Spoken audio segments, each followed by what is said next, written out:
اللهم صل علی فاطمة و ابیها و بعلها و بنیها و امها و محبیها. تو ذکر تسبیحات منی، تو قبله حاجات منی، تنها راه نجات منی. یا زهرا فاطمه یا ام الشهدا، دوست دارم مادر به خدا، محتاجم محتاج یه دعا. یا زهرا دعام کن، شب جمعه ها که میری کربلا دعام کن، تو نجف گوشه ی ایوون طلا دعام کن، دم سقا خونه ی امام رضا دعام کن، دعام کن.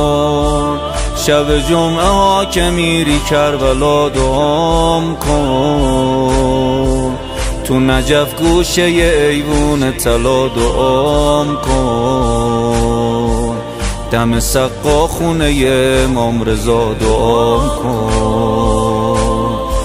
اللهم صل علی فاطمة و ابیها و بعلها و بنیها و امها و محبیها.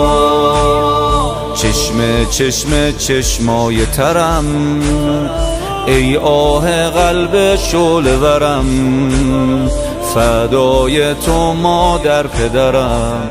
یا زهرا میمیرم از تو دم نزنم، اسمت شیرینی سخنم، می نویسم روی کفنم. یا زهرا دعام کن، من محال با تو ناامید شم دعام کن، در خونه تو موسفید شم دعام کن، تو مسیر کربلا شهید شم دعام کن، دعام کن. من محال با تو ناامید شم دعام کن، در خونه تو موسفید شم دعام کن،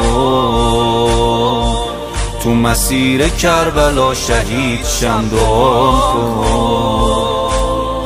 اللهم صل علی فاطمة و ابیها و بعلها و بنیها و امها و محبیها.